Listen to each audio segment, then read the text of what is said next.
नमस्कार. आजच्या लेक्चरमध्ये तुम्हा सगळ्यांचं मी मनापासून स्वागत करते.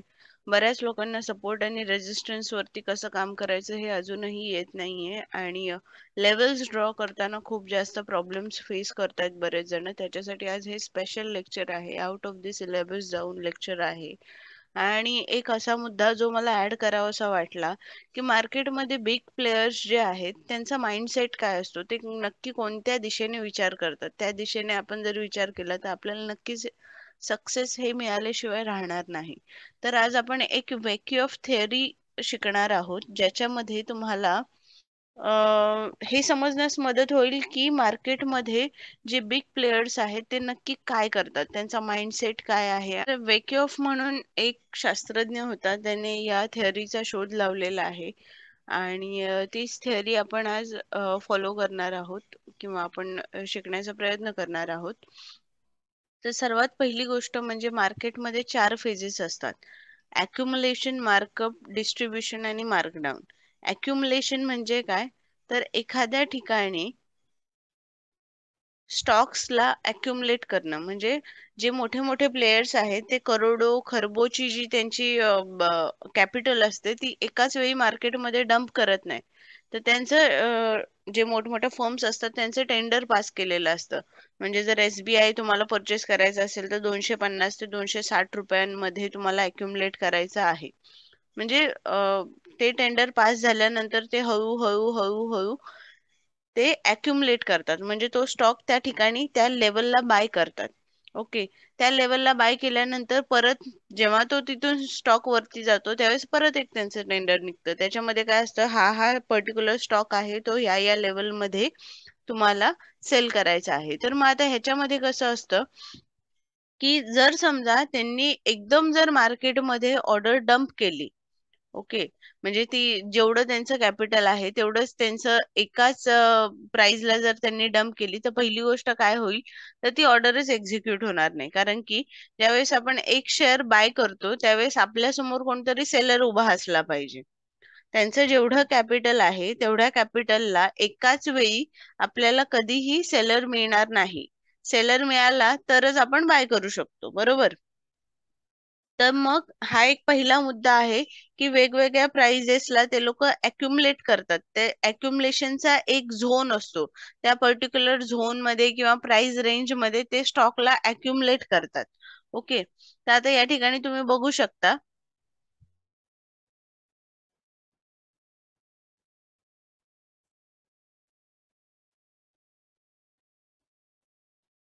या ठिकाणी हे अक्युमुलेशन झालेलं आहे, या स्टॉकला अक्युमुलेट केलेला आहे. आता हा जो झोन आहे हा खूप मोठा झोन आहे.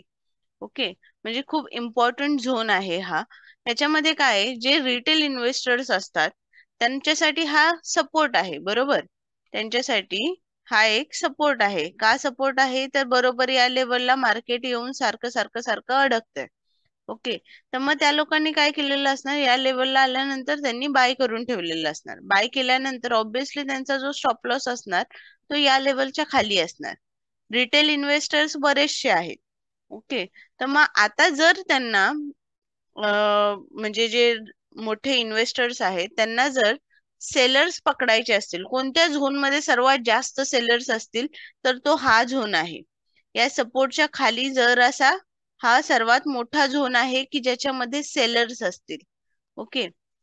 का सेलर्स असणार या झोन मध्ये, तर या ठिकाणी लोकांनी बाय केल्यानंतर या ठिकाणी स्टॉप लॉस लावलेला असणार, म्हणून हाच एक सेलरचा झोन आहे. तर मग जे बिग प्लेयर्स आहेत ते काय करतात, मार्केटमध्ये पंप अँड डंप वापरतात. ओके. म्हणजे थोडक्यात काय, या लेवलच्या सपोर्टच्या खाली प्राइस आणली जाते आणि त्याच्यानंतर सेलर्स अवेलेबल असल्यामुळे तिकडे पटकन बाईंगची ऑर्डर प्लेस केल्या जातात आणि इथून परत या स्टॉकला परत वरती आणण्यात येतं. मग ह्या रिटेल इन्व्हेस्टर साठी काय झाला, फेक ब्रेकडाऊन झाला. पण ज्यांना जे करायचं आहे ते त्यांनी केलेलं आहे. म्हणजे बिग प्लेयर्सने आपोआप त्यांच्या ज्या ऑर्डर्स आहेत त्या त्यांच्या प्राइस झोन मध्ये अक्युमुलेट केल्या आणि मग इथून परत सपोर्टला आल्यानंतर याचा रिट्रेसमेंट मिळाला आणि परत स्टॉक वरती गेला. ओके. हे जे घडतं मार्केट, म्हणजे हे जे घडतंय मार्केटमध्ये, या झोन मध्ये एक छोटासा ब्रेकडाऊन मिळतो आणि परत स्टॉक शूटअप होतो. तर याला काय म्हणायचं, तर स्प्रिंग बोलायचं. ओके, स्प्रिंग म्हणजे ह्याच्यामध्ये जे पण बायर्स आहेत त्यांना ट्रॅप केलं जातं. ओके, आता जर समजा सपोर्ट झोनला जर लोक असतील तर त्यांनी बरोबर बाय केलेलं आहे. ओके, सपोर्टला बरोबर त्यांनी बाय केलेलं आहे, याच्या खाली त्यांनी स्टॉप लॉस लावलेला आहे. जे पण बायर्स आहेत त्यांना या ठिकाणी शेक करून आउट केलं जातं. ओके, शेक करून आउट केलं जातं म्हणजे थोडीशी प्राइस खाली आणली जाते आणि परत तिथून प्राइस शूटअप केली जाते. ओके, तर मग या ठिकाणी स्प्रिंग ही सिच्युएशन आहे. ओके, स्प्रिंग झाल्यानंतर काय होतं, अजून एक गोष्ट ह्याच्यामध्ये आपण रिटेल इन्व्हेस्टर वाचू शकतो का, तर नक्की वाचू शकतो. कारण की त्याच्यामध्ये जस्ट अ मिनिट.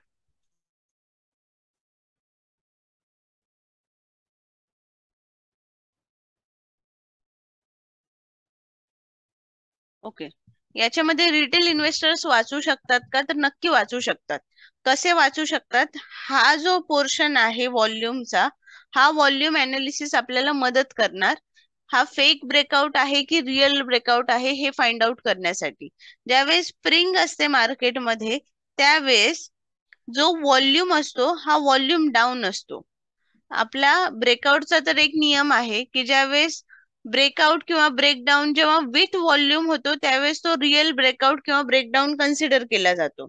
ओके, तर या ठिकाणी आपल्याला व्हॉल्यूम मिळत नाहीये, त्याच्यामुळे जे पण पद्धतशीर किंवा डिसिप्लिनने ट्रेड करत असतील ते या ठिकाणी 100% वाचणार आहेत. कारण की विदाउट व्हॉल्यूम ते लोक ट्रेड घेणार नाहीयेत. ओके, परत सपोर्टला आला त्याच्यानंतर परत वरती मार्केट गेलेला आहे. तर आता हा जो झोन आहे हा अक्युमुलेशनचा झोन आहे. म्हणजेच काय, डिमांड झोन आहे. ओके, डिमांड झोन आहे. म्हणजे या झोन मध्ये आल्यानंतर त्या स्टॉकची डिमांड वाढते आणि तिथून परत हा स्टॉक वरती शूटअप होतो. ओके, त्याच्यानंतर इथे परत वरती गेला स्टॉक, वरती गेल्यानंतर परत या सपोर्ट झोनला रिट्रेस झाला आणि परत इथून मार्केट वरती वरती वरती गेलेलं आहे. ओके, त्याच्यानंतर आता वरती गेल्यानंतर एक सप्लाय झोन असतो. म्हणजे असा झोन की ज्याच्यामध्ये मार्केट आल्यानंतर मार्केटमध्ये त्या स्टॉकचा सप्लाय सुरू होतो. म्हणजेच काय, डिस्ट्रीब्युशन. जे पण काही अक्युमुलेशन केलेलं आहे त्याचं डिस्ट्रीब्युशन सुरू होतं. म्हणजे हळूहळू हळू आपले जे स्टॉक घेतलेले आहेत ते आपल्याला सेल करून टाकायचे. तर मग आता ह्याच्यामध्ये पण जसं डाऊन साइडला स्प्रिंग होता तसाच वरच्या साइडला पण स्प्रिंग असतो. म्हणजे या ठिकाणी जर एक मिनिट, जर समजा रिटेल इन्व्हेस्टर्स या ठिकाणी स्टॉक अडकत असेल तर या ठिकाणी एक रेजिस्टन्स लेवल कन्सिडर करून या ठिकाणी बऱ्याच लोकांनी सेल करून ठेवलेलं असणार. ओके, सेलर्सचा जो स्टॉप लॉस असणार हा या रेजिस्टन्सच्या वरती असणार. म्हणजे याच्यामध्ये बायर्स असणार. ओके, सेलरचा स्टॉप लॉस म्हणजे बाईंग साइडचा स्टॉप लॉस आहे. ओके, या झोन मध्ये सगळे बायर्स आहेत. मग त्या बायरला अक्वायर करायचं असेल तर इथून प्राइस शूटअप केली जाते. ओके, इथून प्राइस वरच्या दिशेला शूटअप केली जाते. एक मोठी ऑर्डर प्लेस केली की त्याच्यामध्ये आपोआप जी पण काही प्राइस असेल ती शूट होणार आणि इकडे बायर्सला ट्रॅप करून सेलिंगची मोठी ऑर्डर प्लेस होणार.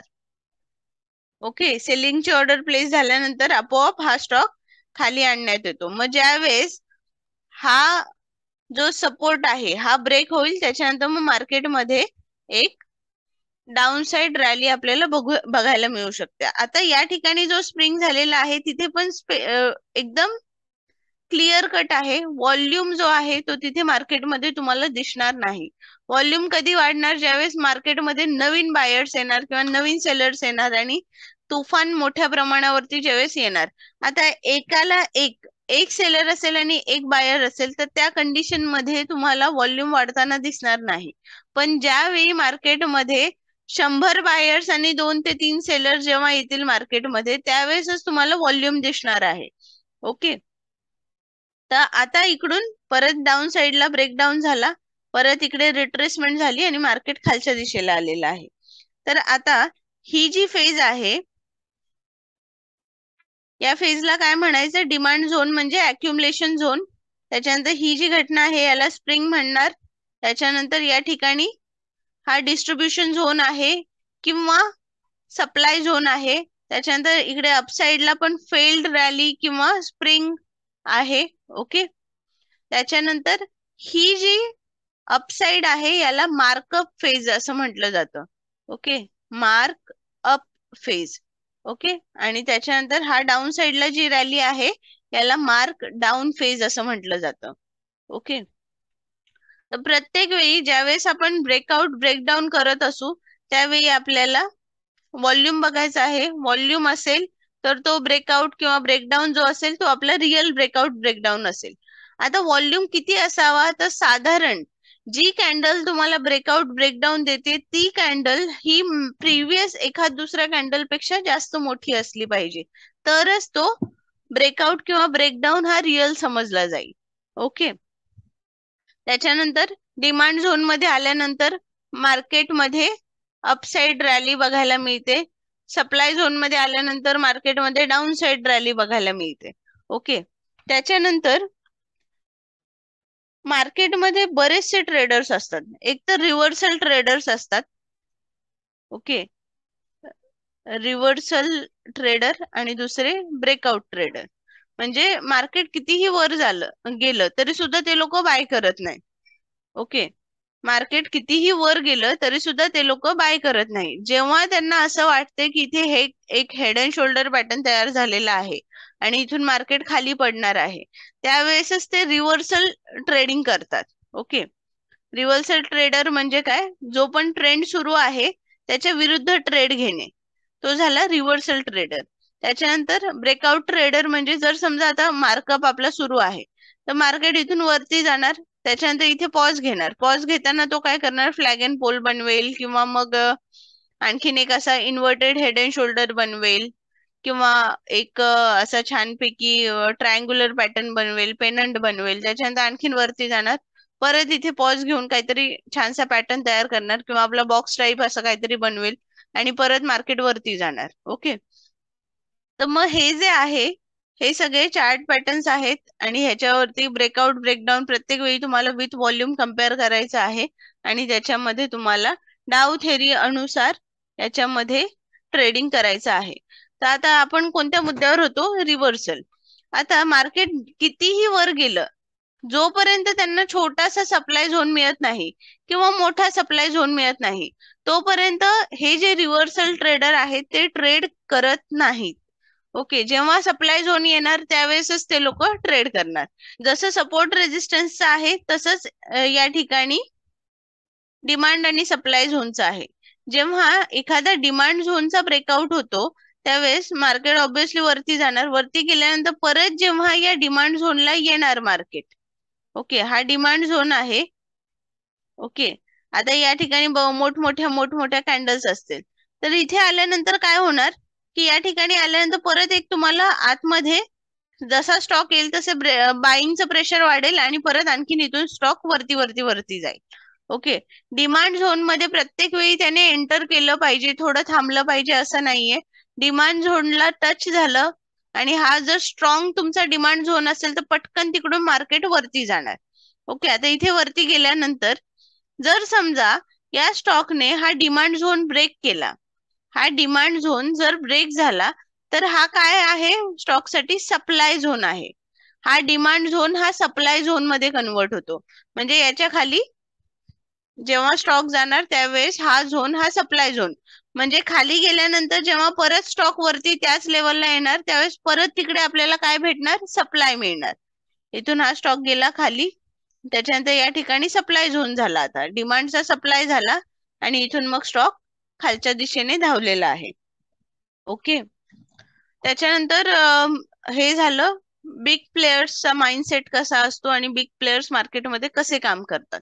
तर आपल्याला बिग प्लेयर सोबत जर काम करायचं असेल तर व्हॉल्यूम फक्त आपल्याला हेल्प करू शकतो आणि जे पण काही स्टॉकचे चार्ट पॅटर्न्स वगैरे आहेत ते तुम्हाला हेल्प करतील. आता बऱ्यापैकी तुम्ही लोक आता लास्ट फेज मध्ये आलेला आहात.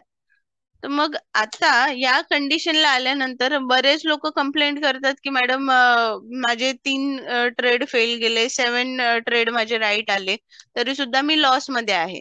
तर त्याचं उत्तर फक्त एकच आहे, तुमचं जे पण काही रिस्क रिवॉर्ड रेशो आहे तो तुम्हाला व्यवस्थित मॅनेज करायचा आहे. जोपर्यंत तुम्ही रिस्क आणि रिवॉर्डला व्यवस्थित मॅनेज करत नाही तोपर्यंत तुम्हाला सक्सेस मिळणार नाही. भलेही तुमचा 10 पैकी 9 ट्रेड राईट आले आणि एक ट्रेड विदाउट स्टॉप लॉस असेल किंवा एकदम जास्त रिस्की ट्रेड असेल तर ते बाकीच्या प्रॉफिटला तुमचा अफेक्ट करणार. ओके, तर आता एक रिस्क रिवॉर्ड वरती मी एक गोष्ट सांगते.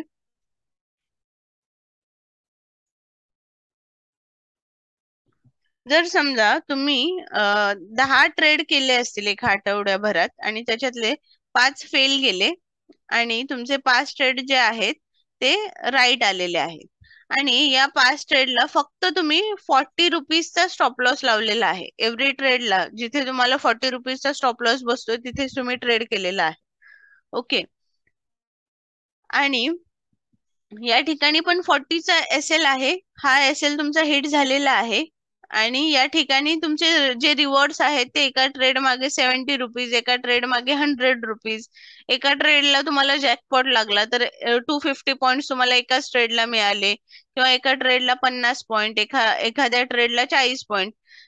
याचा जो लॉस आहे, याचा जो लॉस आहे आणि याचं जे प्रॉफिट आहे, या दोघांना कम्पेअर केलं तर तुम्ही फक्त आणि फक्त प्रॉफिट मध्ये असणार जर तुमचा रेशो हा 1:1 चा असेल. विनिंग रेशो 1:1, म्हणजे एका ट्रेडला तुम्ही एक ट्रेड तुमचा फेल जातो आणि एक बरोबर येतो, म्हणजे 10 पैकी तुमचे 5 राईट आहेत आणि 5 रॉंग आहेत.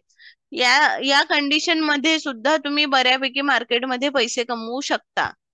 किंवा अजून एखादी गोष्ट, जर समजा इथे 6 ट्रेड तुमचे फेल गेले आणि तुमचे 5 राईट आले, तरी सुद्धा 6 ट्रेड तुमचे फेल गेले आणि तुमचे 4च ट्रेड बरोबर आले, आणि तुमचा जर रिस्क रिवॉर्ड तुमचा वेल मॅनेज असेल तर तुमचा लॉस कमी आणि तुमचं प्रॉफिट हे नक्की जास्त होणार आहे.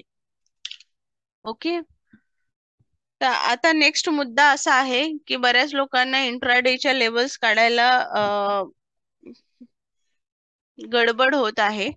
तर मग त्याच्यासाठी आपण मी उद्याचे लेवल तुम्हाला काढून दाखवते. त्याच्या अनुसार तुम्ही तुमचे जे पण काही लेवल्स आहेत, तुमच्या चुका ज्या आहेत ते तुम्ही कम्पेअर करू शकता आणि स्वतःला इम्प्रूव्ह करू शकता. ओके, बऱ्याच गोष्टी नव्याने ऍड सुद्धा आपण करणार आहोत. तर आय होप हे लेक्चर जे असेल ते तुमच्यासाठी महत्वाचं असेल खूप. तर सर्वात पहिली गोष्ट म्हणजे कोणती टाइम फ्रेम यूज करायची. त्याच्यासाठी आपण एक पीपीटी म्हणजे जे ऍडव्हान्सचे नोट्स आहेत त्याच्यामध्ये आपण एक चार्ट शेअर केलेला आहे की इंट्राडे साठी तुम्हाला कोणती टाइम फ्रेम वापरायची आहे,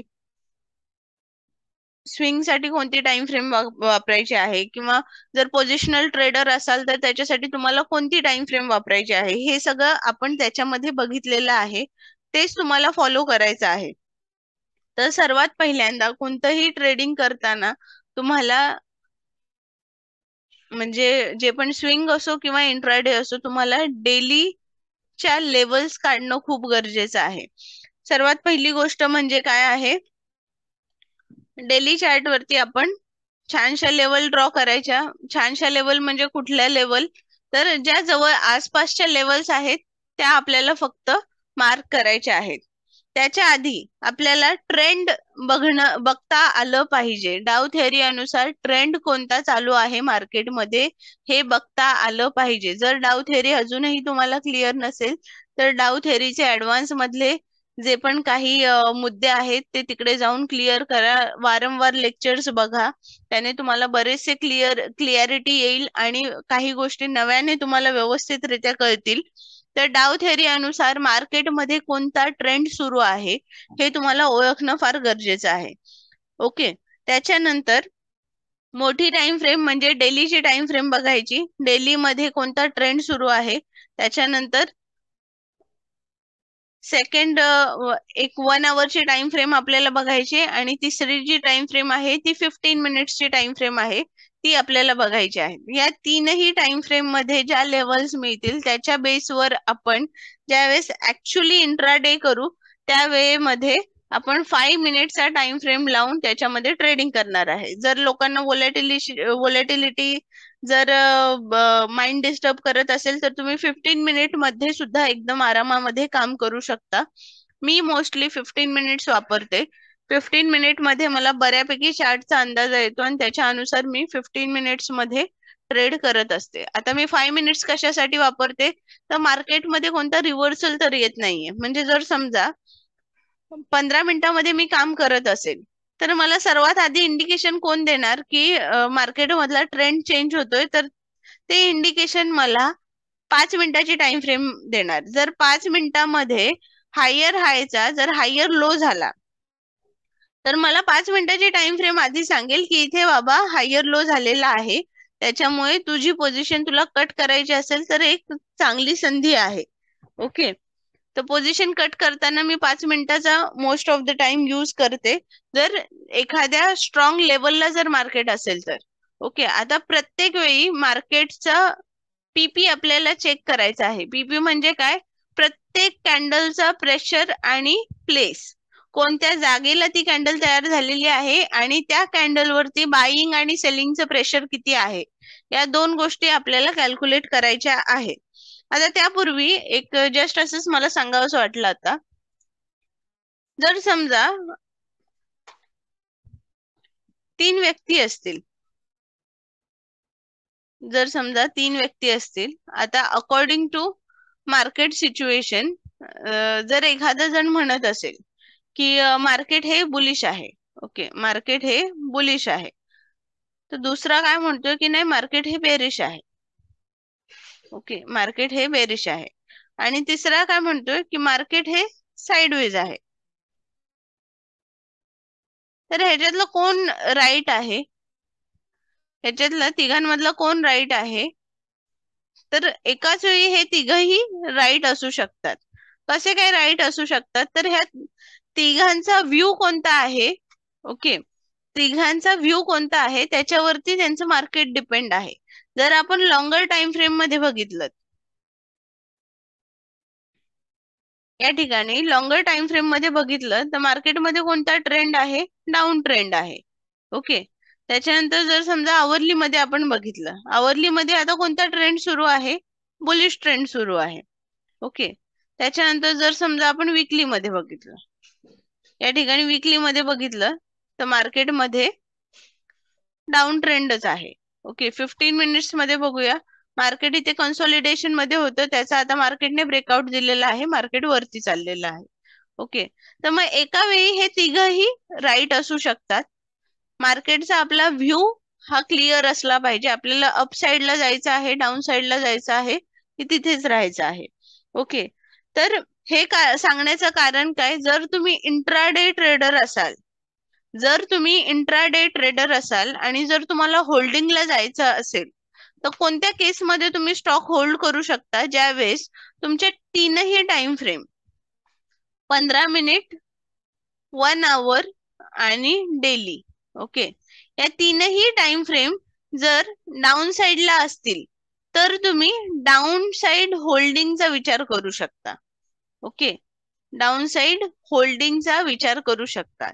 जर समजा या तीनही टाइम फ्रेम जर अपसाइडला असतील, बुलिश मोड मध्ये असतील या तीनही टाइम फ्रेम, तर तुम्ही अपसाइड होल्ड करायचा विचार करू शकता. ओके, पण ह्याच्यामध्ये कसं आहे की तुम्हाला वरती कोणताही रेजिस्टन्स नसला पाहिजे, किंवा जर तुम्ही बाईंग साइडला जात असाल आणि तिकडे तीनही टाइम फ्रेमने तुम्हाला पॉझिटिव्ह सिग्नल दिलेला आहे, तर मग त्याच्यामध्ये जो रेजिस्टन्स आहे हा वरचा असला पाहिजे, लांबचा रेजिस्टन्स असला पाहिजे, तरच तुम्ही या केसमध्ये होल्डिंगला जाऊ शकता.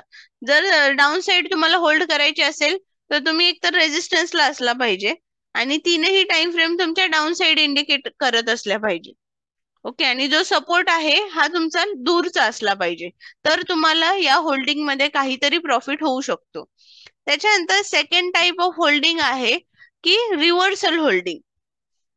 म्हणजे तुम्ही एक इथून वरती वरती वरती वरती चाललेला आहात आणि या ठिकाणी एक खूप मोठा रेजिस्टन्स आहे. ओके, खूप मोठा रेजिस्टन्स आहे मोठ्या टाइम फ्रेम मध्ये.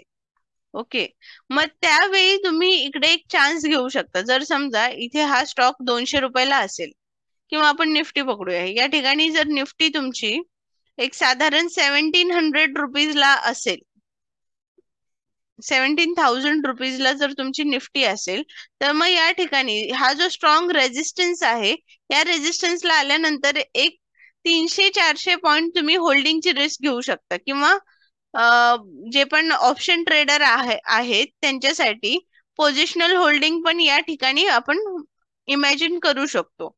म्हणजे काय, रेजिस्टन्स आहे हा ऍक्ट करणारच आहे. त्याच्यामुळे जर तुम्ही या ठिकाणी बरोबर टॉपला आल्यानंतर जर तुम्ही पीई बाय करून ठेवला, तर आरामात तुम्हाला जो पण काही सपोर्टची जी लेवल आहे, त्या लेवल पर्यंत येईपर्यंत तुमचा प्रॉफिट जनरेट झालेला आहे. पण ह्याच्यामध्ये काय आहे की तुम्हाला एक्स्ट्रा ओटीएम मध्ये जायचं नाहीये. ह्याच्यासोबत तुम्हाला काय कम्पेअर करायचं आहे, जो ओआय डेटा आहे तो तुम्हाला कम्पेअर करायचा आहे. ओआय डेटावर सुद्धा तेवढाच जबरदस्त रेजिस्टन्स असेल कॉल साइडला, तरच तुम्ही पुट होल्डिंगची रिस्क घेऊ शकता. एक तर पहिली गोष्ट, ऑप्शन मध्ये बाईंग साइडला म्हणजे फक्त जे बायर्स आहेत त्यांना जर पैसे कमवायचे असतील तर खूप जास्त डोकं लावावं लागतं, तेवढं सेलर्सला लावावं लागत नाही. कारण की तो प्रीमियम जो आहे तो झिरो होण्याची सर्वात जास्त शक्यता ऑप्शन बाईंग साइडला आहे. ओके, तसंच या साइडला सुद्धा आहे. जर सपोर्टला तुम्ही आला, राऊंड लेवलचा एखादा सपोर्ट असेल, म्हणजे आता 16,000 जर पकडला, एकदम स्ट्रॉंग सपोर्ट आहे, ओआय डेटावरती पण आपल्याला एकदम स्ट्रॉंग सपोर्ट दिसत असेल, तर मग तुम्ही या सपोर्ट झोनला जसा स्टॉक येतो तसंच तुम्ही इकडे 300-400 पॉइंट ओटीएमचा एखादा कॉल बाय करून ठेवू शकता. ओके, अर्थात आता तुमच्या डेलीच्या टाइम फ्रेम मध्ये, विकलीच्या टाइम फ्रेम मध्ये इथे एक छानसा गॅप असला पाहिजे, किंवा गॅप किंवा विदाउट रेजिस्टन्स मार्केट असेल तर 100% मार्केटमध्ये पैसे तुम्हाला मिळणार आहेत. होल्डिंगचं क्लिअर झालेलं आहे, टाइम फ्रेमचं क्लिअर झालेलं आहे. आपल्याला मार्केटमध्ये सर्वात जास्त मुवमेंट इंट्राडे मध्ये कधी मिळते, ज्यावेळेस 1 डे, 15 मिनिट आणि 1 आवर या टाइम फ्रेम जेव्हा एकाच दिशेला धावत असतात, त्यावेळेस आपल्याला एकाच दिशेला रॅली जास्त मिळते. डाव थेअरीच्या अनुसार जर आपण रिव्हर्स ट्रेडिंग करत असू, म्हणजे ट्रेंड आहे आपला डाऊन, ओके, आणि जर तुम्ही रिव्हर्स ट्रेडिंग करत असाल, म्हणजे या ठिकाणी तुम्ही सपोर्टला आलेला आहात, ही रिट्रेसमेंट आहे. ओके, ही रिट्रेसमेंट आहे, आणि या रिट्रेसमेंट मध्ये जर तुम्ही बाईंगची पोझिशन घेतलेली आहे, ओके, या ठिकाणी आल्यानंतर बाय केलेलं आहे, तर तुमच्या डोक्यामध्ये हे असलं पाहिजे की ही रिट्रेसमेंट आहे, मोठा टाइम फ्रेम जो आहे त्याच्यामध्ये डाऊन ट्रेंड सुरू आहे. त्याच्यामुळे जर इथे एक जरी छोटासा तुम्हाला सिग्नल मिळाला तरी सुद्धा तुम्हाला इकडे थांबायचं नाहीये, इथून तुम्हाला एक्झिट घेऊन परत खाली यायचं आहे. ओके, आता डाऊन साइडला जरी तुमचं टार्गेट अचीव झालं तरी सुद्धा तुम्ही तुमचा एसएल ट्रेल कधी करू शकता, ज्यावेळी मोठ्या टाइम फ्रेम मध्ये डाऊन ट्रेंड सुरू असेल, किंवा 5-15 मिनिटांमध्ये तुम्ही काम करतात आणि 1 आवर तुमचा डाऊन साइडला असेल, तर तुम्ही त्याच्यामध्ये तुमचा एसएल ट्रेल करू शकता. पण ज्यावेळेस इकडे रिव्हर्सल ट्रेडिंग असते, ओके, रिव्हर्सल ट्रेडिंग म्हणजे ट्रेंड डाऊन आहे आणि तुम्ही बाय करत असाल, तर त्या ठिकाणी तुम्हाला प्रॉफिट हे बुकच करायचं आहे. ओके, प्रॉफिट हे बुकच करायचं आहे. हा, जर या केसमध्ये जर तुमचा बीबी चॅलेंज होत असेल, बॉलिंजर बँड जर चॅलेंज होत असेल, तर तुम्ही आरामात या पोझिशन मध्ये बसू शकता, किंवा इथे एखादा छानसा पॅटर्न तयार झाला असेल, लाईक डबल बॉटम तयार झाला असेल, किंवा inverted head and shoulder pattern तयार झाला असेल, तर मग या केसमध्ये तुमचं टार्गेट अचीव होईपर्यंत तुम्ही तुमचा एसएल ट्रेल करू शकता. पण नुसता एक नेकेड सपोर्ट असेल, ओके, हा एक नेकेड सपोर्ट असेल, याला आल्यानंतर इथे तुमचा एक रेजिस्टन्स आहे, तर मग इथे कोणताही चार्ट पॅटर्न फॉर्म नाहीये किंवा काहीही नाहीये. या ठिकाणी तुम्हाला एखादी बॅरिश एंगल्फिंग वगैरे मिळाली तर you can sell on this spot. Okay, इकडे सेल करायचं आणि निवांत बसायचं. नेक्स्ट एंट्रीसाठी तुम्ही वाट बघू शकता.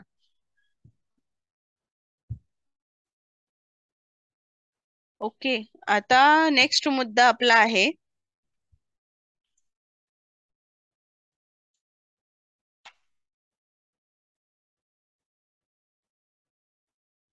Psychological level. हा एक मुद्दा आहे आपला. म्हणजे कधी कधी काय होतं, आपला जो रेजिस्टन्स आहे, ओके, आपला जो रेजिस्टन्स आहे हा समजा 16,020 रुपयांवर असेल. ओके, रेजिस्टन्स आपला 16,020 वर आहे आणि इथून तुम्ही निघालेला आहात, तर याच्या आधी सुद्धा मार्केट रिव्हर्स होऊ शकतं. कुठीला? 16,000वर. ओके, 16,000वर सुद्धा मार्केट रिव्हर्स होऊ शकतं, कारण की हा एक सायकोलॉजिकल सपोर्ट आहे. बरेचसे ट्रेडर मार्केटमध्ये असे आहेत की ते मार्केटच्या लेवल्स फॉलो नाही करत, फक्त 16,000, 17,000, 16,500, 17,500 या ज्या राऊंड लेवल्स आहेत त्याच्यावरती काम करत असतात. तर मग इन जनरल व्हॉट हॅपन्स की जेव्हा 16,000वर मार्केट येणार त्यावेळेस तिकडून परत ते डाऊन साईडला धावायचा प्रयत्न करतं, किंवा जास्तीत जास्त काय 16,050, 16,050 ही एक राऊंड लेवल जर लोक कन्सिडर करत असेल तर तिकडून फॉल एक्सपेक्टेड आहे. आता हे कधी असतं? ज्यावेळेस मार्केट हा एअर मध्ये फ्लाय करत असतं, म्हणजे तिकडे कोणताही सपोर्ट नाहीये. फर्स्ट टाइम जर मार्केट त्या लेवल वरती आलं असेल तर त्यावेळेस जे अडथळे असतात ते 16,050, 16,000, त्याच्यानंतर 16,100, 16,150, त्याच्यानंतर 16,200, हे अशा काइंडचे मार्केटमध्ये रेजिस्टन्स बिल्डअप होत असतात. तर आता कोणताही स्टॉक जर तुम्ही बघितला, आता रिलायन्स रिलायन्स हा 2,400 रुपयाच्या लेवलमध्ये बऱ्याच दिवस झाला अडकलेला आहे. तर आता ही 2,400ची जी लेवल आहे ही राऊंड लेवल झाली. 2,400, 2,400च्या खाली आला की तिकडून बाईंग प्रेशर वाढतं, परत स्टॉक वरती जातो. 2,450च्या आसपास गेला की तिकडून सेलिंग प्रेशर वाढतं, परत स्टॉक खाली येतो. कितीतरी दिवस झालं हा स्टॉक तिथेच अडकलेला आहे. ओके, तर असं तुम्ही बऱ्याच गोष्टी आहेत, त्या छोट्या छोट्या गोष्टी तुम्ही कन्सिडर करू शकता ज्या तुम्हाला ट्रेडिंग साठी हेल्पफुल असतील. आता रेजिस्टन्सला मार्केट आहे आणि या ठिकाणी इथपर्यंत आता हा स्टॉक आलेला आहे आणि एखाद्या दिवशी सडनली याच्यामध्ये गॅप अप होईल आणि मार्केट वरती जाईल. वरती गेल्यानंतर जो पण ह्याच्या आधी एखादा सप्लाय झोन कुठेतरी असेल, त्या सप्लाय झोनला टच होऊन परत मार्केट खाली येणार आणि मग या ठिकाणी रिट्रेसमेंट साठी मार्केट येणार आणि मग वरती बूम होणार. आता या ठिकाणी रिट्रेसमेंट मध्ये म्हणजे गॅप ऑफ ओपनिंग झाली तर रिट्रेसमेंटला मार्केट येण्याचे चान्सेस हाय असतात, कारण की जे बिग प्लेयर्स असतात त्यांना याच्यामध्ये एंट्री करायची संधी मिळालेली नसते. मग ते काय करतात, मार्केटला इकडे आल्यानंतर परत डंप करतात, बरोबर रिट्रेसमेंटच्या लेवलला आणतात आणि परत इथून मार्केटला पंप करतात. ओके, तर हे एक आहे. या सिनारिओ मध्ये तुम्हाला रिट्रेसमेंट सॉरी ब्रेकआउटला एंट्री घेता येईल. त्याच्यानंतर नेक्स्ट पॉइंट बघूया आपण. जर समजा गॅप डाऊन झालं, ओके, जर समजा गॅप डाऊन झालं मार्केट, तर या ठिकाणी ऑब्विसली या ठिकाणी एक डिमांड झोन आहे. डिमांड झोन मध्ये मार्केट येणार आणि इथून मग बूम होणार मार्केट. ओके, मग याच्यामध्ये ही स्प्रिंग सारखी सिच्युएशन तयार होणार आणि मार्केट इथून बूम होणार. हा दुसरा टाइप ऑफ ब्रेकआउट झाला. आणि तिसरा टाइप काय आहे, मार्केट इथे कन्सोलिडेट होणार होणार आणि हळूच एखाद्या 3:15ला किंवा एक साधारण 1 वाजता वगैरे आपल्याला इथे एक छानसा ब्रेकआउट मिळतो आणि सडनली ह्याच्यामध्ये बायर्स ऍक्टिव्हेट होतात. या झोनच्या वरती क्लोजिंग होते. ज्यावेळी मार्केट एकदम इझी वेने ब्रेकआउट करतं, कन्सोलिडेट होऊन ब्रेकआउट करतं, त्यावेळेस बऱ्याचदा मार्केट रिट्रेसमेंट साठी पण येत नाही, कारण की प्रत्येकाच्या फुलफिलमेंट झालेल्या असतात. ज्याला ज्या रेटला स्टॉक हवा असतो त्या रेटला तो मिळालेला असतो. त्याच्यामुळे याच्यामध्ये रिट्रेसमेंट बऱ्याचदा आपल्याला बघायला मिळत नाही. ओके, आता ही ब्रेकआउट होणार की नाही हे कसं बघायचं, ते OI डेटावरती त्याची ट्रिक आपल्याला सांगितली गेलेली आहे. जर रेजिस्टन्स कमजोर होत असेल तर तिकडे आपल्याला ब्रेकआउट मिळण्याचे चान्सेस हाय आहेत. जर सपोर्ट पुट साइडचा जर कमजोर होत असेल तर तिकडे आपल्याला ब्रेकडाऊन मिळण्याचे चान्सेस हाय आहेत.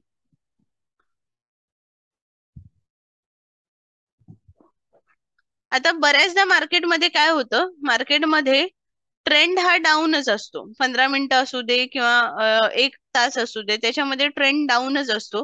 जर समजा आज मार्केट बरचसं पडलेलं असेल, ओके, आज मार्केट बरचसं पडलेलं असेल, तर उद्याच्या दिवशी गॅप अप होतं मार्केट. ओके, गॅप अप झाल्यानंतर परत मार्केटमध्ये सेलिंग येतं. ज्यांना डाव थेरी वगैरे कळत नसेल ते एकदम आश्चर्यचकित होतात की अरे मार्केट आज तर गॅप अप झालेलं, परत आज डाऊन साइडला क्लोजिंग झाली. पण याच्यामध्ये काहीही आश्चर्यकारक नाहीये. डाव थेरी आहे. जिथे जिथे मार्केटमध्ये राईज येणार तिथे तिथे सेल होणार मार्केट. जिथे जिथे मार्केटमध्ये डिप येणार तिथे तिथे मार्केट वरती जाणार. ओके, जो ही मेथड फॉलो करतो त्याला मार्केटमध्ये रिटर्न्स मिळतात. ओके, तर आता आपल्या मेन मुद्द्याकडे येऊया की मार्केटमध्ये इंट्राडेच्या लेवल्स आपल्याला कशा काढायच्या आहेत. तर सर्वात पहिल्यांदा आपल्याला डेली टाइम फ्रेम वरती काम करायचं आहे. डेली टाइम फ्रेम मध्ये एकदा तुम्ही नजर फिरवून घ्यायची की मार्केटमध्ये काय चाललेलं आहे, मार्केट मधला ट्रेंड कोणता आहे.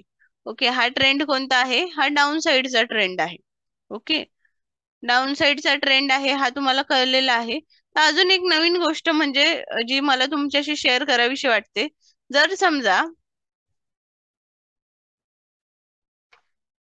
प्रिव्हियसली मार्केटने या ठिकाणी आल्यानंतर सपोर्ट घेतला आहे, ओके, आणि या ठिकाणी अक्युमुलेट केलेला आहे. ओके, मग हा कोणता झोन झाला, डिमांड झोन झालेला आहे. ओके, तर आता नेक्स्ट टाइम मार्केट जेव्हा याचा ब्रेकआउट करतंय आणि परत या झोनला येतंय त्यावेळेस या लेवलला न येता मार्केट या लेवल पासून इकडे रिव्हर्स झालेला आहे. ओके, म्हणजे आता मार्केटसाठी सपोर्ट कोणता झालेला आहे, तर हा सपोर्ट झालेला आहे. या लेवलला परत मार्केटने जर अक्युमुलेट केलं असेल तर परत जेव्हा वरून खाली मार्केट येणार त्यावेळेस ही जी लेवल असेल ही मार्केटमध्ये सपोर्टचं काम करणार. पण जर आपल्याला सेल करायचं असेल तर आपल्याला अख्खा हा झोन मार्क करावा लागेल. जर सेल करायचा असेल तर तुम्हाला या झोनच्या खालीच सेल करणं खूप गरजेचं आहे. जर बिग प्लेयर्सला असं वाटत असेल की मला एकदम बॉटम प्राइस पाहिजे तर मार्केट इथपर्यंत येणार आणि मग इथून मार्केट परत बूम होणार. ओके, त्याच्यामुळे रिस्क घ्यायची नाही. जे मार्केटमध्ये नवीन सप्लाय आणि डिमांड झोन तयार होत आहेत त्याला आपल्याला रिस्पेक्ट द्यायचा आहे. त्याच्या अकॉर्डिंग आपले जे प्राइजेस आहेत ते आपल्याला ऍडजस्ट करायचे आहेत. तर आता आपण बोलूया इंट्राडेच्या लेवल कशा काढायच्या.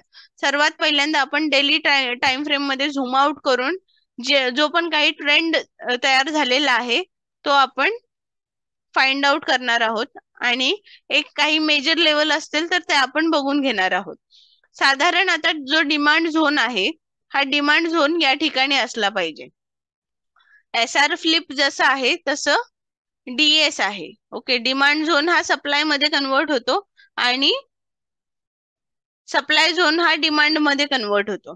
तर आता या ठिकाणी सप्लाय झोन होता, बरोबर, या ठिकाणी सप्लाय झोन होता, या ठिकाणी डिमांड झोन होता. ओके, या ठिकाणी मार्केटने अक्युमुलेट केलं, मार्केट वरती गेलं. या ठिकाणी मार्केटने सप्लाय दिला होता, मार्केट इथून खाली आलं. मग सप्लाय झोनचा ब्रेकआउट झाला, डिमांड झोन मध्ये मार्केट गेलं, परत वरती गेलं. ओके, या ठिकाणी एक सप्लाय झोन आहे, हा डिमांड झोन मध्ये आता कन्वर्ट झालेला आहे, इथून मार्केट वरती गेलेला आहे. मग आता जेव्हा हा सप्लाय झोन ब्रेक होईल तेव्हा मार्केटमध्ये नेक्स्ट टार्गेट आहे 14,200च. ओके, हा सप्लाय झोन जेव्हा ब्रेक होणार तेव्हा मार्केटमध्ये या ठिकाणी डिमांड तुम्हाला दिसते अगोदर.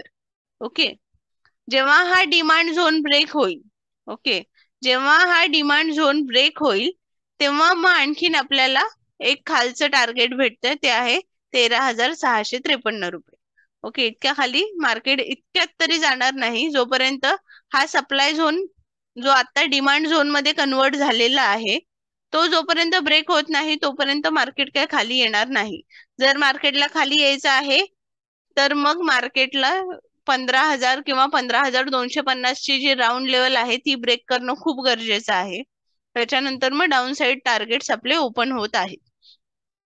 तर आता आपल्याला मार्केटचा ओव्हरऑल व्ह्यू तुम्हाला कळालेला आहे की मार्केटमध्ये सध्याला ओव्हरऑल टाइम फ्रेम मध्ये एक डाऊन ट्रेंड सुरू आहे आणि मार्केटने डिमांड झोन मध्ये येऊन थोडस मार्केट वरती यायचा प्रयत्न करते. ओके, तर आता ह्याच्यामध्ये रिसेंट एक आठवड्याभराच्या कॅन्डल्स आपल्याला काय सांगतायत हे आपण बघणार आहोत. तर आता सध्याला इकडे एक छोटासा आपल्याला अप ट्रेंड दिसतोय. मार्केट आता सध्याला अप ट्रेंड मध्ये आहे. डाऊन जे पण तुम्ही छोट्या टाइम फ्रेम मध्ये जर बघितलं तर आपण आवरली मध्ये आलो तर या ठिकाणी तुम्हाला अप ट्रेंड दिसेल. ओके, इथून अप ट्रेंड आहे. हा एक लो आहे, higher low higher low higher low higher low.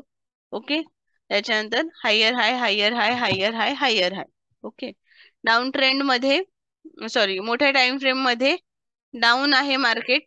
त्याच्यानंतर आवरली मध्ये जर बघितलं तर अप ट्रेंड आहे. तर आता डेली टाइम फ्रेम मध्येच आपण मागच्या 5-7 कॅन्डलचा एनालिसिस करणार आहोत.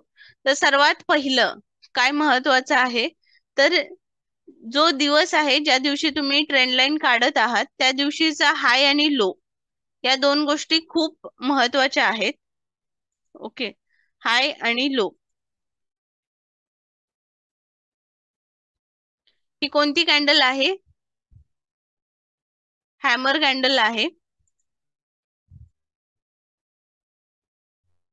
हॅमर कॅन्डलचं महत्व कधीही खूप जास्त आहे कारण की त्याच्यामध्ये जे प्राइस ऍक्शन होते ती खूप इम्पॉर्टंट आहे. जर समजा मार्केटमध्ये ओपनिंग इथे होतीये, मार्केटची ओपनिंग या लेवलला होतीये, त्याच्यानंतर मार्केटमध्ये सडनली सेलर्स ऍक्टिव्हेट होत आहेत, मार्केट खाली येत आहे. एक पॉइंट असा आहे की जिथे आल्यानंतर मार्केटमध्ये सडनली बाईंग प्रेशर येत आहे आणि जिथे ओपनिंग झाली त्याच्यावरती मार्केट क्लोज देत आहे. ओके, म्हणजे मार्केटने हॅमर तयार करताना काय प्राइस ऍक्शन दिलेली आहे, जे पण काही सेलर्स आहेत त्यांना काउंटर करून मार्केट वरच्या दिशेने गेलेलं आहे. ओके, म्हणजे याच्यामध्ये क्लिअर कट आपल्याला दिसतंय की बायर्स विजयी झालेले आहेत. त्याच्यामुळे प्रत्येक हॅमर जर ती योग्य प्लेसवर बनलेली आहे तर मग ती आपल्याला चांगले रिटर्न देणारी आहे. त्याच्यामुळे जिथे जिथे हॅमर तयार होतात ती कोणत्या ठिकाणी बनलेली आहे याच्यावरती आपल्याला फोकस करायचा आहे आणि त्याची जी विक आहे. ओके, म्हणजे ही जी डाऊन साइड शॅडो आहे, लोअर शॅडो जी आहे ती जर मोठी आहे आणि बॉडी एकदम छोटी आहे तर मग याच्यामध्ये आपल्याला काहीतरी मोठी प्राइस ऍक्शन बघायला मिळू शकते. ओके, या ठिकाणी बघूया. काल आपल्याला हॅमर तयार होताना दिसलेली आहे. तर मग हॅमरचा जो हाय आणि लो आहे ह्याला मी मार्क केलेला आहे. त्याच्यानंतर नेक्स्ट थिंग जर आपल्याला काय मार्क करायची असेल तर ती काय आहे तर ओपन आणि क्लोज. ओके, हा आपला आहे क्लोज. ओके, आणि हा आपला झाला ओपन. ओके, या 4 लेवल ह्या उद्यासाठी खूप महत्वाच्या आहेत. ओके, या 4 लेवल उद्यासाठी खूप महत्वाच्या आहेत कारण की काल मार्केटने याच्यामध्ये परफॉर्म केलेला आहे. ओके, आता याच्या पुढची जर लेवल आपल्याला जर काढायची असेल तर अशी लेवल वरची काढायची की ज्याच्यामध्ये मार्केटने एक स्ट्रॉंग कॅन्डलस्टिक फॉर्मेशन दिलेलं आहे किंवा एक प्राइस रिजेक्शन दिलेलं आहे किंवा छानशी क्लोजिंग दिलेली आहे. मार्केटमध्ये हाय आणि लो पेक्षा जास्त महत्वाचं जर काय असेल तर ते आहे क्लोजिंग. मार्केटमध्ये एखादा ब्रेकआउट जरी झाला असेल आणि त्या ब्रेकआउटच्या वरती जर मार्केटने सस्टेन केलेलं नसेल आणि परत त्या ब्रेकआउटच्या लेवलच्या आतमध्ये जर मार्केटने येऊन कॅन्डल क्लोज केली असेल, फक्त शॅडोज बाहेर गेली असेल तर त्या ब्रेकआउटचा काहीही अर्थ राहत नाही. जर एखाद्या लेवलचा ब्रेकआउट मार्केटमध्ये कॅन्डलच्या बॉडीने केला असेल तरच त्याला महत्व आहे. ओके, तर आता या ठिकाणी तुम्ही बघू शकता ही एक लेवल आहे, अशी लेवल आहे की ज्या सेम लेवलला मार्केटने 2 वेळा रिजेक्शन दिलेलं आहे. इथे एक रेड कलरची कॅन्डल आणि इथे एक रेड कलरची कॅन्डल. ओके, तर आता या ठिकाणी मी एक हॉरिझॉन्टल लाईन प्लेस करत आहे. बरोबर याच लेवलला इथे सुद्धा आपल्याला प्राइस रिजेक्शन मिळालंय आणि याच लेवलच्या साधारण आसपास इथून इथे पण आपल्याला एका कॅन्डलची ओपनिंग बघायला मिळत आहे. ओके, तर आता या लेवल्स मी काढलेल्या आहेत डेली टाइम फ्रेम मध्ये. ओके, त्याच्यानंतर आपल्याला जरासा मागे जाऊन बघायचं आहे की इथे कोणत्या लेवल्स आहेत का इम्पॉर्टंट, की जिथे मार्केटने चांगली रिएक्शन दिलेली आहे.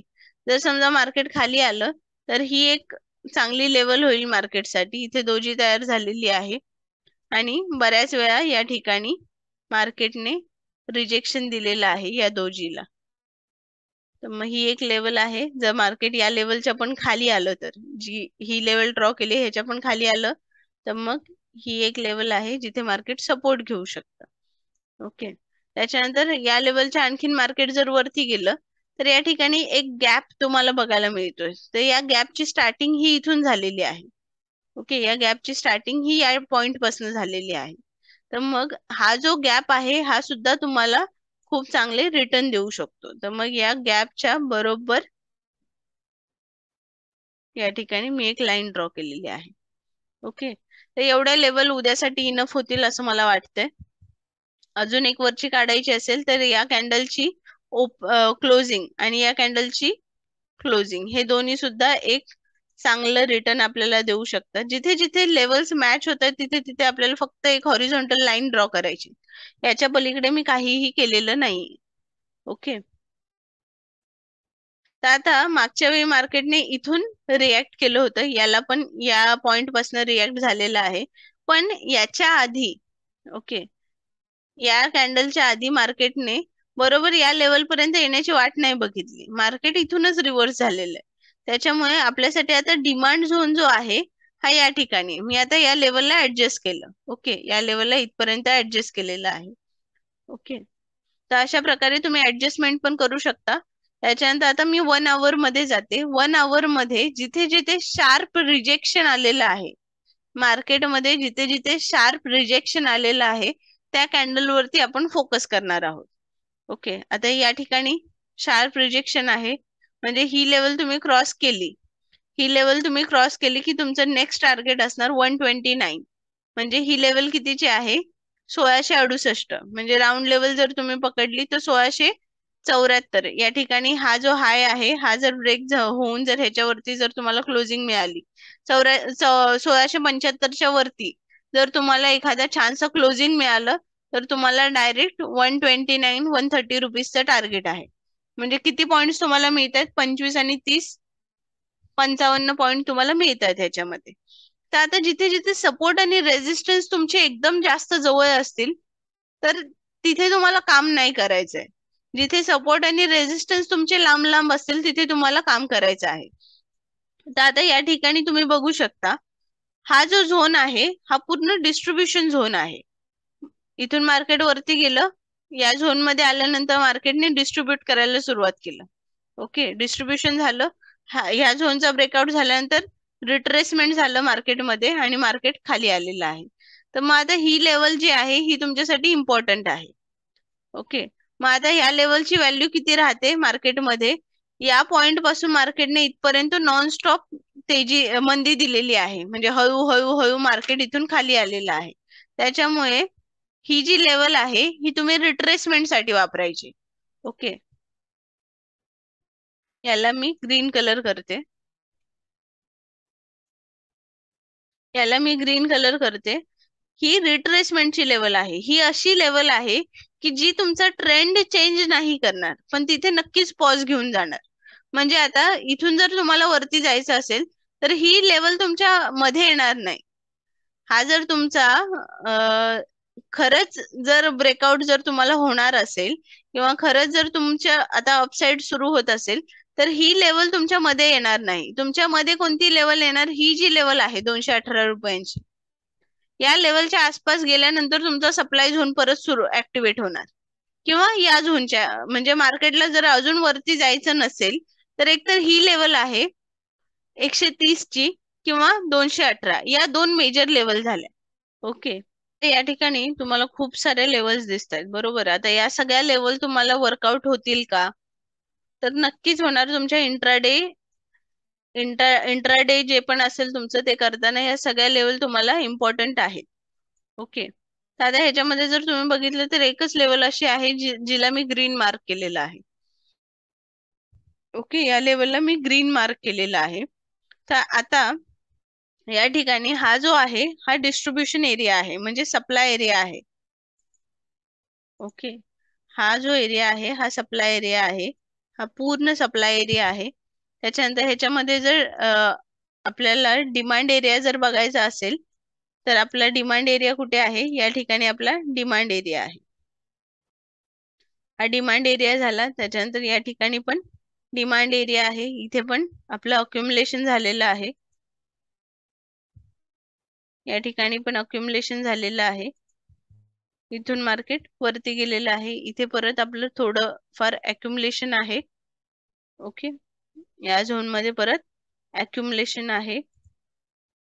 त्याच्यानंतर इथून परत वरती गेलं, या ठिकाणी अक्युमुलेशन आहे, परत वरती गेलं, इथे अक्युमुलेशन आहे. हा डिस्ट्रीब्युशनचा एरिया आहे, इथून डिस्ट्रीब्यूट होताना खाली आलेला आहे. या ठिकाणी जर समजा आपण पुढचा चार्ट नाही बघितला तर या ठिकाणी हे जे डिमांड झोन आहेत हे स्ट्रॉंग नाहीयेत, पण हा डिमांड झोन बघितला तर ह्याच्यामध्ये अक्युमुलेशन जास्त झालेलं आहे, याच्यामध्ये अक्युमुलेशन जास्त आहे, याच्यामध्ये अक्युमुलेशन जास्त आहे. तर मग जेवढं अक्युमुलेशन जास्त तेवढा जास्त स्ट्रॉंग डिमांड झोन.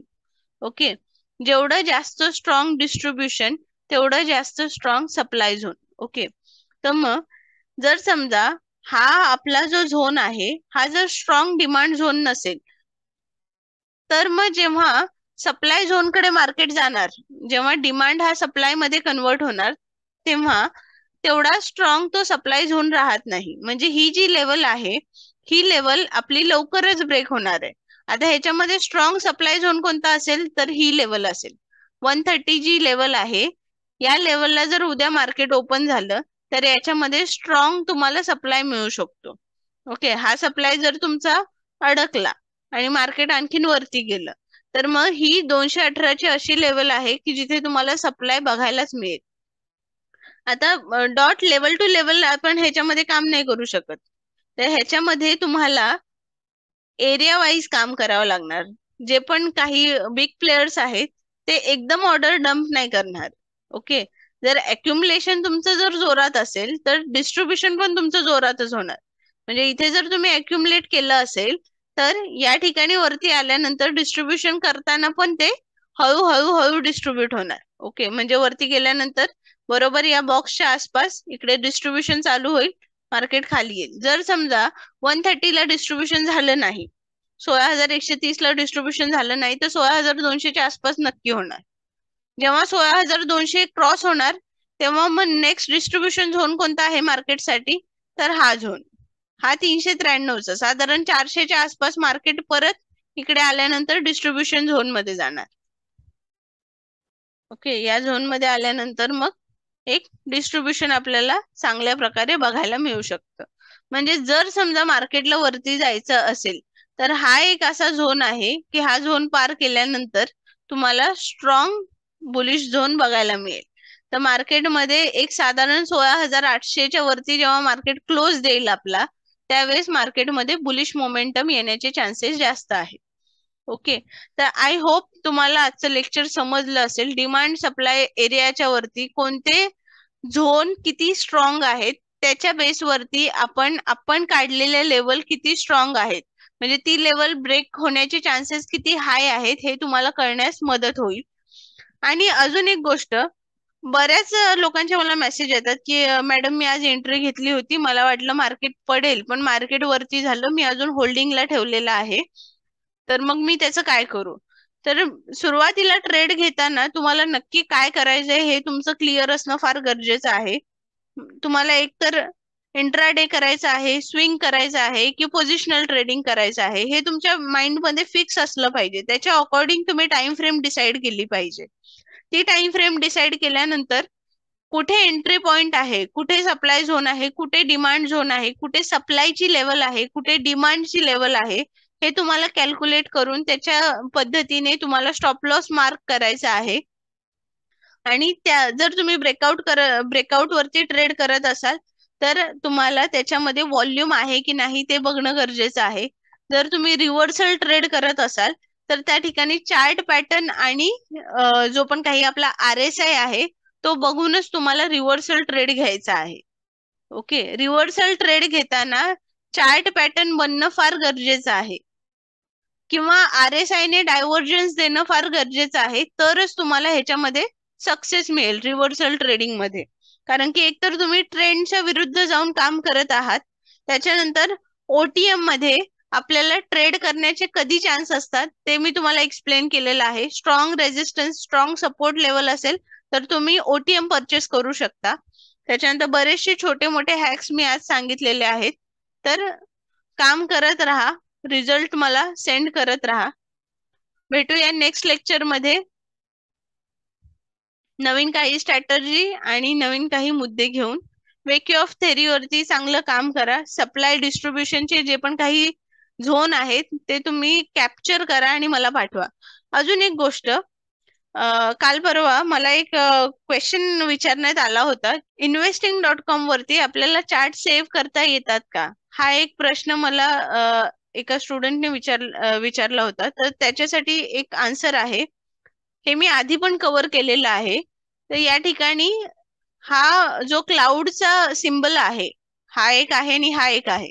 हे दोन सिम्बल असे आहेत की ज्याच्या मदतीने आपण याच्यावरती चार्ट सेव्ह करू शकतो. म्हणजे आता हे जे मी काम केलेलं आहे हे जर मला सेव्ह करायचं असेल तर हा जो अपसाइड क्लाउड आहे ब्लॅक कलरचा, ह्याच्यावरती जर तुम्ही एरो बघितला तर वरच्या साईडला आहे, आणि हा जो एरो आहे हा डाऊन साईडला आहे. हे डाउनलोड करण्यासाठी आहे आणि हे अपलोड करण्यासाठी. अपलोड वरती मी क्लिक केलेलं आहे. जर समजा ह्याला मला आता काहीतरी नाव द्यायचं असेल, निफ्टी डिमांड सप्लाय, हे मी नाव दिलेलं आहे. याला मी सेव्ह केलं. ओके, तर आता मी याला या पूर्ण वेबसाईटला जर रिफ्रेश केलं, ओके, या वेबसाईटला मी जर रिफ्रेश केलं तर या ठिकाणी डाऊन साईडचा मी सिम्बॉल जर क्लिक केला, ओके, डाऊन साईडचा जर मी सिम्बॉल क्लिक केला तर निफ्टी डिमांड सप्लाय वरती जर मी क्लिक केलं तर या ठिकाणी जे पण काही काम केलेलं आहे ते तुम्हाला दिसू शकतं. आता ह्याच्यामध्ये किती पण मी रिफ्रेश केलं तरी सुद्धा जेव्हा जेव्हा मला ते माझं काम पाहिजे असेल त्यावेळेस मी त्या क्लाउड मध्ये जाऊन माझा जो डेटा आहे तो मी डाउनलोड करू शकते. आता हे SBI आहे, रिलायन्स आहे, हे मी काही किती सर्च केलं तरी सुद्धा जो मी डेटा सेव्ह केलेला आहे तो काही जाणार नाहीये. तसंच मी जेव्हा जेव्हा ट्रेंड लाईन ड्रॉ करते तेव्हा तेव्हा मी ह्याच्यामध्ये सेव्ह करत असते. ओके, अशा बऱ्याचशा मी सेव्ह केलेल्या आहेत, तुम्ही इथे बघू शकता. साधारण मी सॅटर्डे संडेला काम करत असते. एक वीकच्या ज्या पण काही लेवल असतील, ज्या इम्पॉर्टंट लेवल असतील त्या लेवल सगळ्या मी, म्हणजे पण काही चार्टिंग वगैरे वेबसाईट आहे त्याच्यामध्ये थोडंफार सर्च करते आणि त्याचा जो काही अनालिसिस असते तो मी ह्याच्यामध्ये मी अपलोड करायचा प्रयत्न करते. म्हणजे एखाद्या स्टुडंटचा काही कॉल मेसेज आला तर मी त्याला पटकन मी एक्सप्लेन करू शकते, किंवा मला एखादी चांगली छानशी लेवल मिळाली तर मग जे पण काही माझे रेडार वरती स्टॉक्स असतात ते मी इथे अपलोड करत असते. तर थोडक्यात निफ्टीचा जो आपण आता चार्ट सेव्ह केलेला आहे तो तुम्हाला या ठिकाणी बघायला मिळेल. अशा प्रकारे तुम्ही मार्केटमध्ये काम करू शकता. टेक केअर आणि प्रगती साधत राहा, प्रगती करत राहा, बिलीफचं नाव रोशन करा, बिलीफला रिकमेंड करा. आपलं टार्गेट खूप मोठं आहे, खूप पुढे जायचं आहे आपल्याला. मिनिमम आपले 2000च्या वरती येणाऱ्या वर्षभरामध्ये स्टुडंट झाले पाहिजेत. बिलीफ अजून खूप छोटी आहे, खूप मोठं करायचं आहे बिलीफला. तर मला माझ्या ध्येयामध्ये साथ द्या. तुमची पण प्रगती होत आहे, माझी पण प्रगती होऊ द्या, बिलीफची प्रगती होऊ द्या. भेटूया नेक्स्ट लेक्चर मध्ये. तोपर्यंत टेक केअर.